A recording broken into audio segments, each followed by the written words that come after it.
We're already more than halfway through April, and Title Update 5 is creeping ever closer. There will be new content with monsters, investigations, melding, and more. As such, I found it appropriate to make sure I was 100% ready to earn all that I can, and I'll share my process and reasonings with you all. Following previous trends, there's no doubt we'll have expansions on certain features. One such feature is increased armor upgrades. You won't have to worry too much about King Armor Spheres since you can gather them by just playing the game. Not to mention that we're going to gain access to the true Armor Spheres, which they revealed with the 2nd Anniversary Celebration Pack. Though, the spheres aren't what matters. What really matters is the price of the upgrade. Did you know it costs 374,400 Zenny to upgrade a Rarity 10 armor piece from level 1 to max? Multiply that by 5 and you're spending 1,872,000 Zenny. Now, when they inevitably increase the max level, you may be looking at upwards of 500,000 or more for a single piece, granted if you haven't already upgraded it. I have 3 methods that I'm using to stock up on money.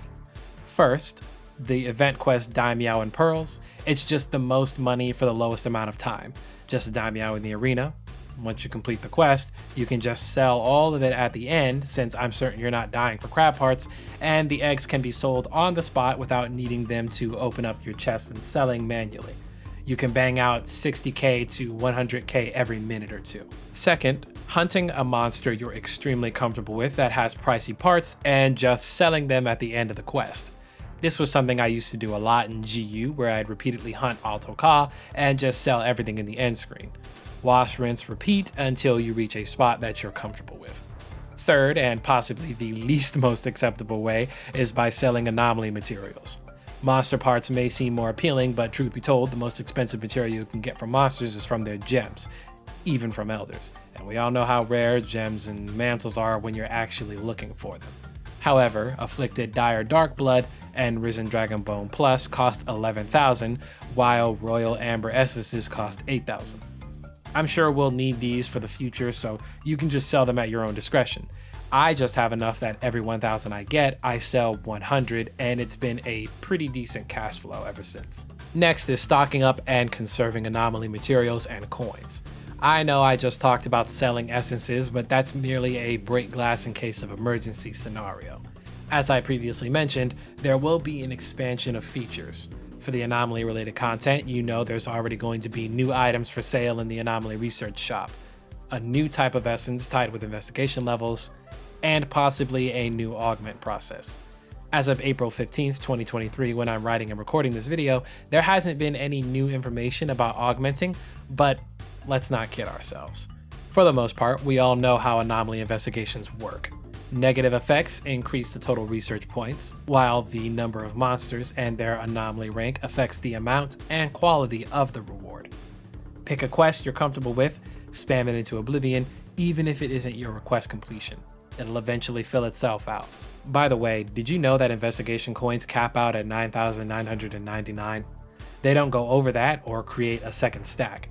So nowadays, before I go off on a quest, I end up spending 80 to 90 coins to keep a constant refresh stream, and 400 if I'm about to hit the request completion. This way, there should be a steady stream of base afflicted parts or melding materials like accelerants. In regards to melding, I think it goes without saying that you should be stocking up on those points. You should already know the 2 best methods, either the Citadel and Caverns local items expedition with Harvester or Collector, or just completing anomaly quests. That's it for currencies and materials, but we're not done with the anomaly related content. When the Title Update 5 releases, anomaly investigation levels will rise to a yet determined amount, which means new afflicted materials, which in turn means more decorations and augments. In order to get my hands on those decorations and augments as fast as possible, I've had to obtain anomaly quests of each reward type and max their level up to 220. That way, they're all ready to go when the update launches and I don't have to worry about playing catch up. Some quests were easy to get, others I've had to swallow my pride and join multiplayer hunts to get infected with some baller quests like this one here, which I got after I was disconnected or kicked from immediately joining. Side note, I had a decoration speculation video made on March 28th I was going to release when the TU5 digital event came out. I believed the event was going to happen early in the month, but on April 5th they announced that they'll be adding multiple new decorations and rampage skills So I pretty much went back to the drawing board. I wanted to wait until after the digital event on the 19th to make more assumptions in case some things change and to be courteous of the quote unquote well-known secrets. Speaking of well-known secrets, the last form of preparation that I've done for TU5 is by creating 3 different sets, 1 fire and 2 dragon sets, which I'll let linger on the screen and switch between them. I don't believe I have to say it out loud why I'm having these sets ready. Now, unless you've been hiding away from social media or YouTube, you know why we're here. So for my first set, it's going to be the Volcanic Switch Axe with max attack and high critical combined with elemental boosts that aren't Dereliction or Dragon Conversion, but instead Element Exploit, Teos's Blessing, Fire Attack, and Burst. It's not that I don't like Dereliction or Dragon Conversion, I just don't feel the oomph compared to unconditional skills. Also, I invest a lot of effort into ZSD, and as such, I paired Razor Sharp 3 and Master's Touch 2 because the Chainsaw demands the sharpness points. I've been comparing this set against the Wrath Axe and hunts against Risen Chameleos and Apex Arzuros. I chose these two because I wanted to see if I could still get consistent damage on parts that weren't 45, and seeing as they both have their weakest parts a tad bit high in the air and accessible at specific points, I figured it would be the same as the target this monster is made for. The second set is a Chaotic Gore Switch Axe with emphasis on raw boosting skills and evasion-based tech. For this, I have Evade Window and Bubbly Dance to work in tandem with Adrenaline Rush and Blade Scale, while also activating Resuscitate and Coalescence. You might be wondering, if I have the Magala weapon, why don't I have Bloodlust? Well, what I'm fighting is going to give it to me anyway, so no need augmenting or making this set around something that is guaranteed to take place. I tested it out and so far it does very well with maintaining sharpness and consistent raw. I only have a few problems when it comes to incapacitating the monster relentlessly and not getting infected with frenzy.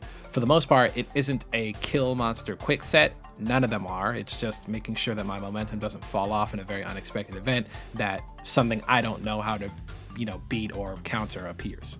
For the last set, I'm whipping out the Dragonheart Valstrax Switch Axe without full conversion, dereliction, and or Valstrax Soul. This is, again, for the sake of survivability. The way I plan to utilize this set is by intentionally taking damage through spamming ZSD, hence the Defiance, Embolden, and Defense boost. Stun resistance so that no matter the circumstance, I'm not put in a position where I fall off the ZSD and end up getting dominated for free. Obviously, I'm going to be afflicted with something that will counteract my Dragonheart, but the point of the matter, again, is to just absorb damage via ZSD. I'm also foregoing the Valstrax Soul because I feel that Switch Booster would help me with maintaining my Switch gauge without having to use Switch Charger in order to keep it up. Anyhow, that's how I'm preparing for the title update. Now, if everything goes according to plan, then this will be released on the 18th, the day before the digital event, and I can potentially make a new video in response to the trailer and information on display. Hopefully you all are just as ready for the update as I am, and until next time.